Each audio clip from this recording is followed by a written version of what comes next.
আজকে রান্না করব নতুন একটা রেসিপি, অন্যরকম। তোমরা দেখে তো ভাবছো ডিমের ঝোল করবো, কিন্তু আমি ডিমের ঝোল করবো না, ডিমের ঝোলই বানাবো, একটু অন্যরকমভাবে বানাবো। এখানে কিন্তু আলুগুলো আমি সেদ্ধ করে রেখেছি। চলো তাহলে ভিডিওটা শুরু করা যাক। ভিডিওটা স্কিপ না করে শেষ পর্যন্ত দেখতে থাকো তোমরা।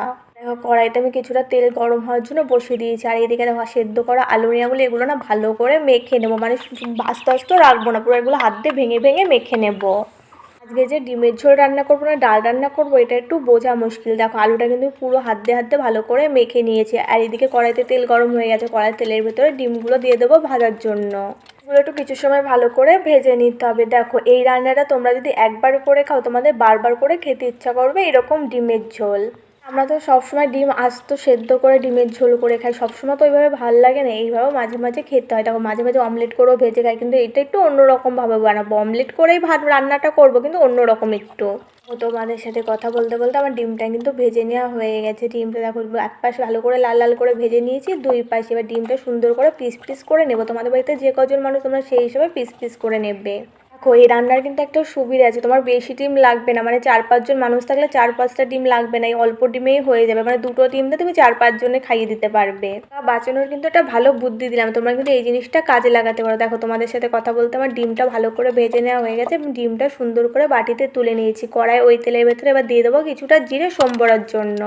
তেলের ভেতরে জিরে দেওয়া হয়ে যাওয়ার পর খুন্তি দিয়ে একটু ভালো করে নাড়াচাড়া করে দিলাম। জিরেগুলো একটু কিছুক্ষণ ভালো করে ভেজে নিয়ে তার ভেতরে দিয়ে দিলাম সম্বরার জন্য দুটো শুকনো লঙ্কা।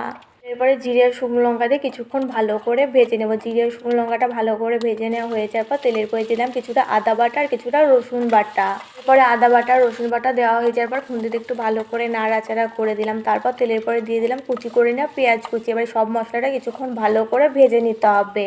এগুলো একসঙ্গে সব ভালো করে কষিয়ে নেবো, তার জন্য একেবারে গুঁড়ো মশলাগুলোও দিয়ে দিলাম পরিমাণ মতন লবণ, কিছুটা হলুদ গুঁড়ো, আর দিয়ে দিলাম কিছুটা লঙ্কা গুঁড়ো, দিয়ে দেবো কিছুটা জিরে গুঁড়ো। সব গুঁড়ো মশলা দেওয়া হয়ে যাওয়ার পর এটা খুব ভালো করে কিছুক্ষণ কষিয়ে নেব। মশলা তো কিছুক্ষণ ভালো করে কষিয়ে নেবে, এই জন্য মশলার ভেতর অল্প পরিমাণে জল দিয়ে মশলাটা কিছুক্ষণ ভালো করে কষিয়ে নেব। তোমাদের কাছে আমার রেসিপিগুলো কেমন লাগে অবশ্যই কমেন্ট করে কিন্তু আমায় জানাতে ভুলবে না। মশলাটা কিছুক্ষণ ভালো করে কষিয়ে নিতে হবে, আর মশলাটা কষানোর সময় একটু খেয়াল রাখতে হবে যাতে মশলাটা নিচে না লেগে যায়, এই জন্য একটু মাঝে মাঝে নাড়াচাড়া করে দিতে হবে। মশলাটা যদি নিচে লেগে যায় না, মানে পুরোপুরি একটা গন্ধ বেরোয় রান্নার থেকে। তারপরে তুমি রান্না যতই ভালো করো, সেই আগের মতন একটা রান্নার সেই টেস্টটা আসে না, আমার কাছে এটা মনে হয়। দেখো তোমাদের সাথে কথা বলতে বলতে আমি মশলাটা কিন্তু ভালো করে কষিয়ে নিয়েছি। মশলা কষিয়ে নেওয়া হয়ে গেছে, দিয়ে দিলাম পরিমাণ মতন জল।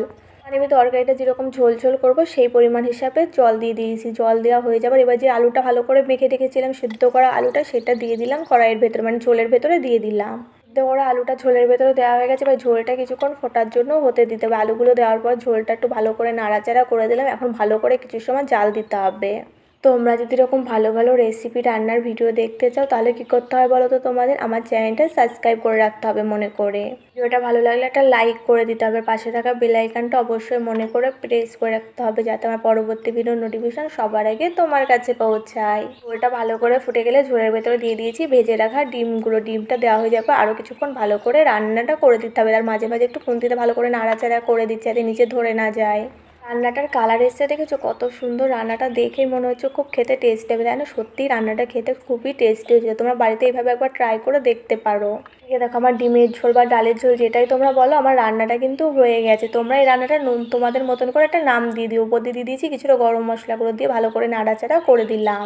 এখন এই আলু মাখাতে ডিমের ঝোলটা সুন্দর করে কড়াই থেকে বাটিতে নামিয়ে নেবো। দেখো কালারটা এসছে কত সুন্দর, এটা খেতে খুব টেস্টি হয়েছে। তোমরা কারা কারা খাবে চলে আসো, তোমাদের কার কার থেকে খেতে ইচ্ছা করছে তারা চলে আসতে পারো। দুপুরবেলার খাওয়াটা কিন্তু বেশ ভালো হবে।